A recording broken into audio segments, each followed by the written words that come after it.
DNDSC part second online classes में आपका स्वागत है। अपन बात कर रहे हैं आदिवासी या बस्तियों की।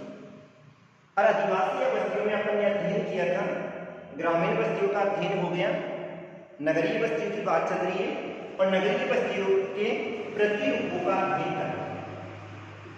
यानी प्रतिरूप में अपन किसको लेते हैं, उसे गांव या नगर के आकार को लिया जाता है, उसकी किसको लिया जाता है, आकारिकी को लिया जाता है।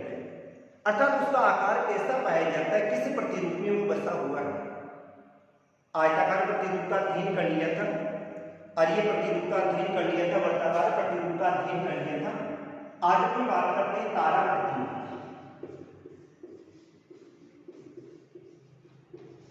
यानी तारा प्रतिरूप क्या है, अरीय प्रतिरूप का विकसित प्रारूपी क्या है, तारा प्रतिरूप है। अरीय प्रतिरूप में क्या होता है, बाहर से नगरीय क्षेत्र के बाहर से आने वाले जितने भी रास्ते हैं वो कहां पर आते हैं, नगर के केंद्रीय बिंदु पे आते हैं, जिसके कारण से अधिवास का निर्माण होता जाता है और लास्ट में अधिवास किसके आकार में बस जाता है, अरीय प्रतिरूप। लेकिन बाहर की जो सोच होती है लोगों की, उनके जो अधिवास या मकान होते हैं वो कहां पर होते हैं, रास्तों के सहारे होते हैं। अर्थात आंतरिक भाग में मकानों की संख्या कम होगी और रास्तों पे मकानों की संख्या क्या पाई जाएगी, अधिक पाई जाएगी, जिसके कारण से संपूर्ण अधिवास का आकार एक तारे के समान हो जाता है और इस प्रतिरूप को क्या कहा जाता है, तारा प्रतिरूप कहा जाता है।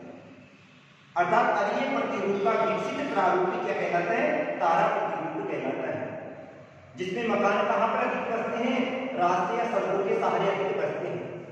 अब नगरीय क्षेत्रों का अध्ययन करें तो नगरीय क्षेत्रों में रेल परिवहन की सुविधा भी पाई जाती है और रेल परिवहन की सुविधा होने के कारण से बीच वाला भाग तो पूर्णतया बस जाता है, लेकिन बाहर वाले भाग पे केवल जो सड़क परिवहन तंत्र पाया जाता है या रेल परिवहन तंत्र पाया जाता है, वहीं पर मकान बसते हैं। धीरे धीरे इस संपूर्ण यानी नगरीय क्षेत्र का जो आकार होता है वो किसके समान हो जाता है, तारे के समान हो जाता है। और तारे के समान होने के कारण से इस प्रतिरूप को क्या कहा जाता है, तारा प्रतिरूप कहा जाता है। अगली बात करते हैं अपन मिश्रित प्रतिरूप।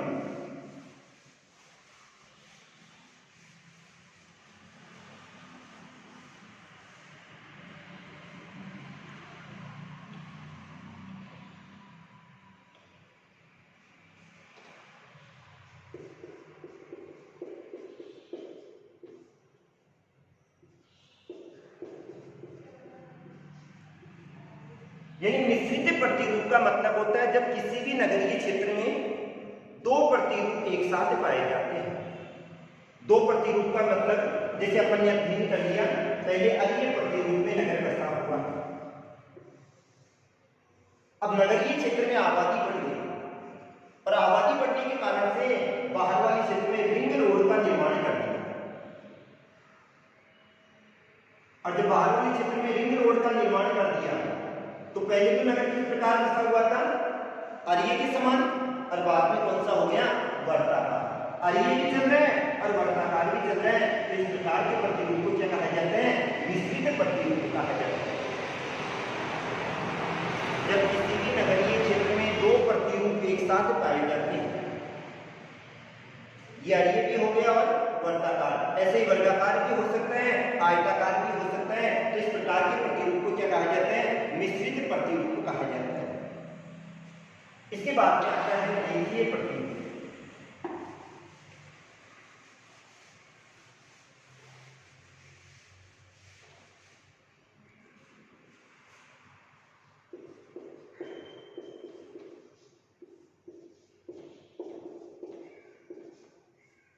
रेखीय प्रतिरूप का मतलब होता है या तो किसी सड़क के सहारे या किसी रेल परिवहन के सहारे या किसी नदी के सहारे या किसी नहर के सहारे संपूर्ण अधिवास एक रेखा के समान बस जाता है। तो इस प्रकार के प्रतिरूप को क्या कहा जाता है, रेखीय प्रतिरूप कहा जाता है। अब नगरीय क्षेत्र का अध्ययन करें तो नगरीय क्षेत्र का जो विकास होता है वो किसी भी सड़क के सहारे होता है।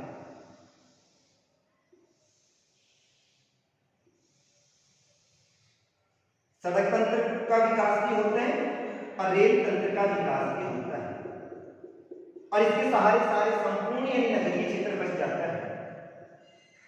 तो इस प्रकार के प्रतिरूप को क्या कहा जाता है? रेखीय प्रतिरूप कहा जाता है। ग्रामीण क्षेत्र के रेखीय प्रतिरूप की बात करें तो इसमें मकानों के द्वार आमने सामने होते हैं, लेकिन नगरीय क्षेत्रों में सड़कें आगे से भी जाती है और पीछे से भी जाती है।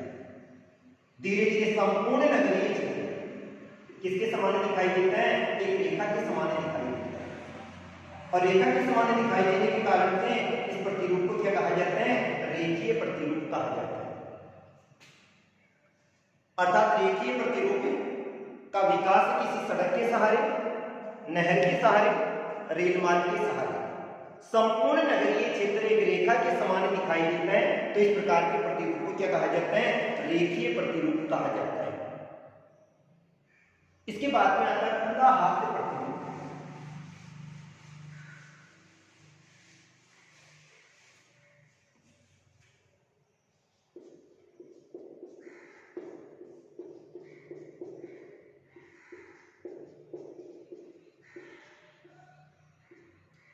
यानी खुला हाथ प्रतिरूप का विकास समुद्र के तटवर्ती क्षेत्रों में होता है। और समुद्र के कौन से तटवर्ती क्षेत्रों में होता है? समुद्र के उन तटवर्ती क्षेत्रों में इस प्रकार के अधिवास का विकास होता है जहां पर या तो ज्वार भाटा आता है या समुद्री लहरें आती है। जैसे कोई भी तटवर्ती क्षेत्र है,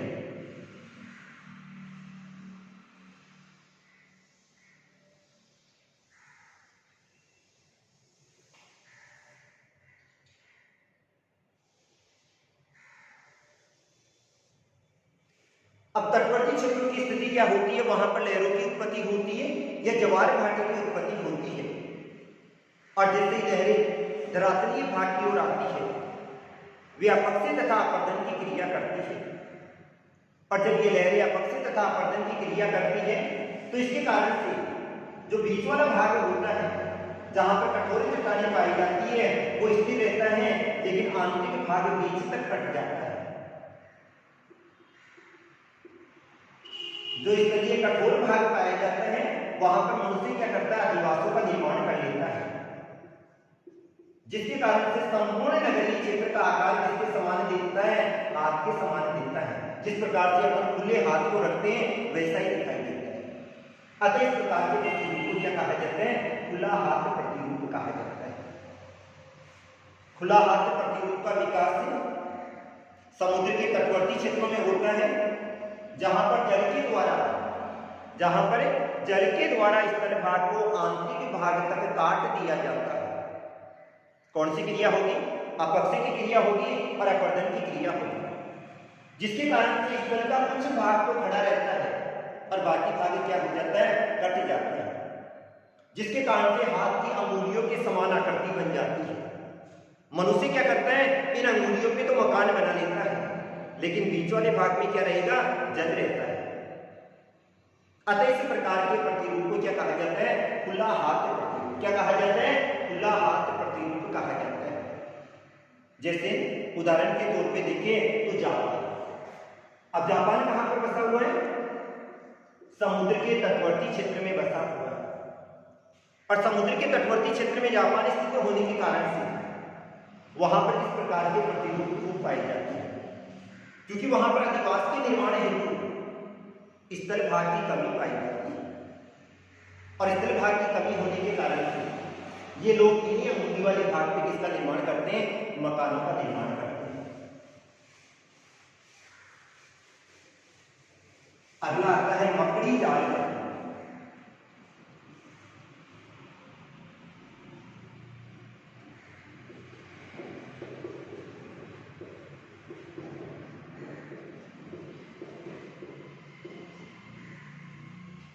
मकड़ी जाल प्रतिरूप अधिकांशतः नगरीय क्षेत्रों में पाया जाता है।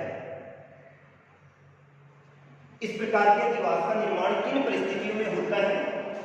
नगर के मध्यवर्ती स्थान पर या तो कोई मंदिर होता है, या कोई मस्जिद होती है, या कोई चर्च पाया जाता है, या राजभवन वाला क्षेत्र होता है। तो इस केंद्रीय भाग से बाहर की ओर सभी सड़कें जाती हैं।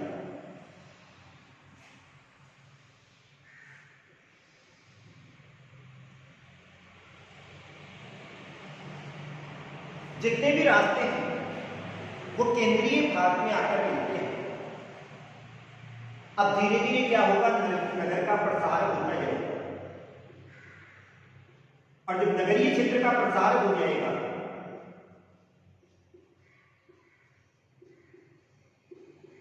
तो उसके चारों ओर किसका निर्माण कर दिया जाएगा, रिंग रोड का निर्माण कर दिया जाएगा।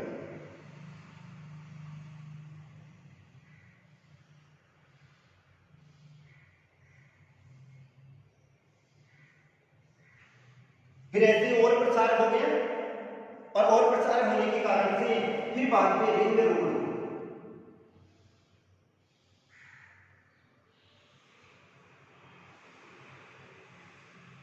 और भी प्रसार होता गया, रिंग रोड का निर्माण कर दिया।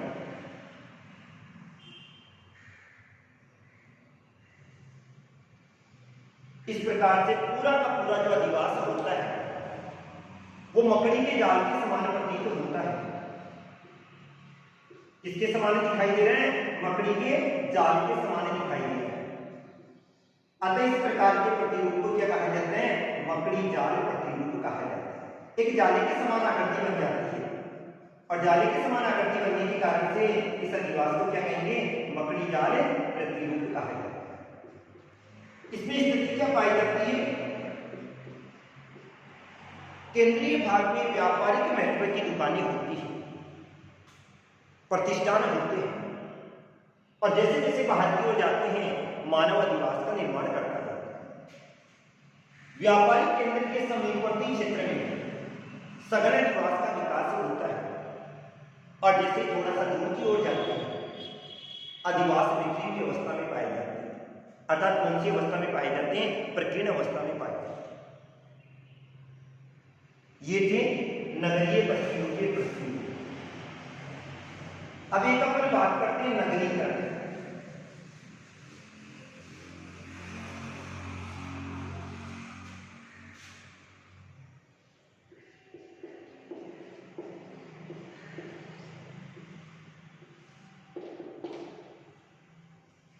यानी नगरीकरण की अगर प्रवृत्ति की बात करें,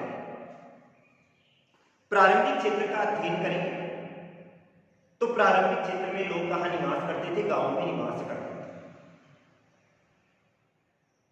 गांव में जब लोग निवास करते थे तो गांव में लोगों का व्यवसाय होता था या तो आखेट या संग्रहण या कृषि या पशुपालन या मत्स्य, और उन लोगों की आवश्यकताएं सीमित थी, रोटी कपड़ा और मकान। अतः वहां पर जनसंख्या कम निवास करती थी, और एक व्यक्ति को कम से कम भरण पोषण हेतु 1-2 किलोमीटर की आवश्यकता होती थी। धीरे धीरे मानव के व्यवसाय में परिवर्तन आता गया, और मानव के व्यवसाय में परिवर्तन आने के कारण से मनुष्य गहन कृषि कार्य करने लगा, और जब मनुष्य गहन कृषि कार्य करने लगा तो मनुष्य ने स्थायी आवास का निर्माण करना चालू कर दिया। लोगों की संख्या में वृद्धि होती गई, और जब लोगों की संख्या में वृद्धि होती गई तो लोगों के अधिवास में क्या होते गए, पास पास होते गए। धीरे धीरे मकानों के बीच की दूरी भी कम हो गई, और मकानों की संख्या क्या होने लगे, अधिक होने लगी। और उस कारण से पहले जहां पर कुआं पाया जाता था वो गांव के रूप में परिवर्तित हो गया, और यही गांव धीरे धीरे कस्बे के रूप में परिवर्तित हो गया, और कस्बा धीरे धीरे किसके रूप में परिवर्तित हो गया, नगर के रूप में। अब इस क्षेत्र से लेके यहां तक के विकास क्रम का अध्ययन करें तो मानव के रहन सहन,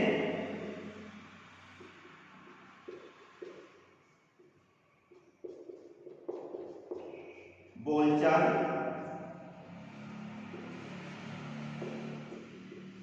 व्यवसाय,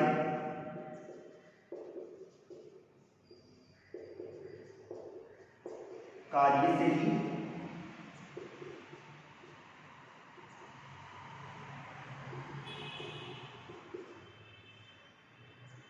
जीवन शैली, सब में क्या हो गया, परिवर्तन हो गया।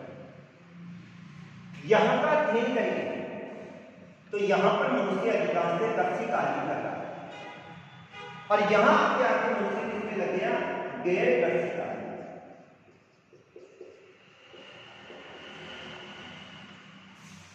यहां का अध्ययन करें तो मनुष्य का जीवन स्तर निम्न था,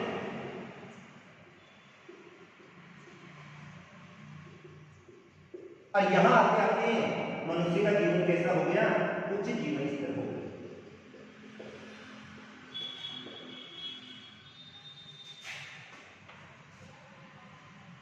अधिवास का अध्ययन करें तो यहां पर कच्ची अधिवास थी,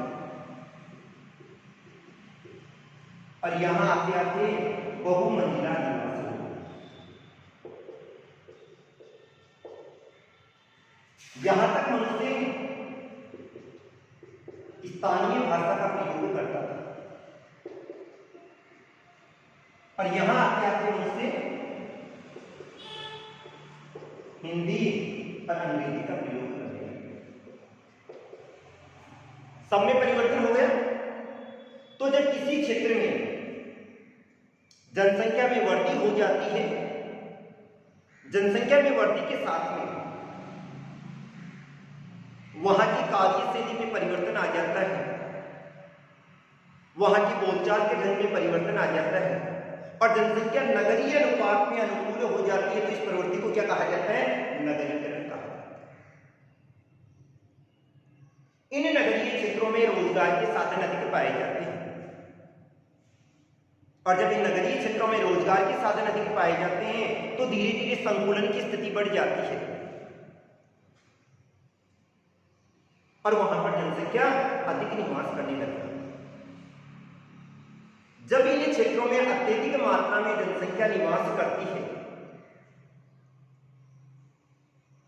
तो वहां पर अनेक प्रकार की समस्याएं उत्पन्न हो जाती है, जैसे आवास की समस्या उत्पन्न होती है। अब ग्रामीण क्षेत्र से जो लोग जाएगा अपने व्यवसाय के लिए जाता है और उसको श्रम प्रधान कार्य मिलता है, और जहां पे श्रम प्रधान कार्य मिलता है वहां पे प्रति व्यक्ति आय क्या होती है, कम होती है। मकान का अध्ययन करें तो वहां पे आवास महंगे होते हैं, अतः वो व्यक्ति उसकी प्रति व्यक्ति आय कम होने के कारण से आवास का खर्च वहन नहीं कर पाता है, जिसके कारण से गंदी बस्तियों का क्या हो जाता है, प्रादुर्भाव हो जाता है। किसका विकास होगा, या तो गंदी बस्तियों का प्रादुर्भाव होगा या मलिन बस्तियों का विकास हो जाता है। नित्य उपयोगी जितनी भी वस्तुएं हैं वो क्या हो जाएगी, महंगी हो जाएगी, और उसके कारण से मिलावट की प्रवृत्ति का विकास भी हो जाता है, क्योंकि जब वस्तुएं उपलब्धि नहीं होगी तो लास्ट में क्या हो जाती है, मिलावट की प्रवृत्ति का विकास हो जाता है। धीरे धीरे क्या होता है, वही जनसंख्या चोरी डकैती और लूटपाट की ओर अग्रसर हो जाती है, आपराधिक प्रवृत्तियों का क्या हो जाता है, विकास हो जाता है। आज जितने भी महानगरीय क्षेत्र पाए जाते हैं उसके दोनों सामने आते हैं, दो चेहरे होते हैं। दो चेहरे किस प्रकार होते हैं, एक चेहरा तो अपन देखते हैं जहां पर विशाल इमारतें दिखाई देती है, और उन विशाल इमारतों में निवास करने वाले लोगों का जीवन स्तर भी उच्च होता है। आलीशान बंगला होगा, अच्छी सी गाड़ी होगी, आराम से वो अपना जीवन व्यतीत करते हैं। लेकिन उसी नगरीय क्षेत्र का दूसरा चेहरा जब अपन देखते हैं, सड़कों के आसपास, रेलवे लाइनों के आसपास या फुटपाथ के पास, तो वहां पर ऐसे लोग निवास करते हैं जो झुग्गी झोपड़ी में निवास करते हैं, और उनका जो जीवन स्तर होता है वो निम्न होता है। वे लोग जोखिमपूर्ण कार्य करते हैं, उनसे कैसा भी कार्य करवा लो, खान खोदने का है खान खोद देंगे, जमीन खोदने का है, पत्थर ऊपर चढ़ाने का कार्य है, ये सभी प्रकार के कार्य करते हैं। जबकि गगनचुंबी इमारतों में निवास करने वाले लोग क्या करते हैं, वो इस प्रकार का कार्य करते हैं जो मानसिक कार्य होता है, उसमें श्रम प्रधानता कुछ भी नहीं पाई जाती। तो जब किसी क्षेत्र में जनसंख्या नगरीय अनुपात में हो जाती है और उन लोगों के व्यवसाय में परिवर्तन आ जाता है, अर्थात वो कृषि कार्य से गैर कृषि कार्य के रूप में परिवर्तित हो जाते हैं तो इस प्रकार की क्रिया को क्या कहा जाता है? नगरीकरण कहा जाता है। Part complete. Thank you.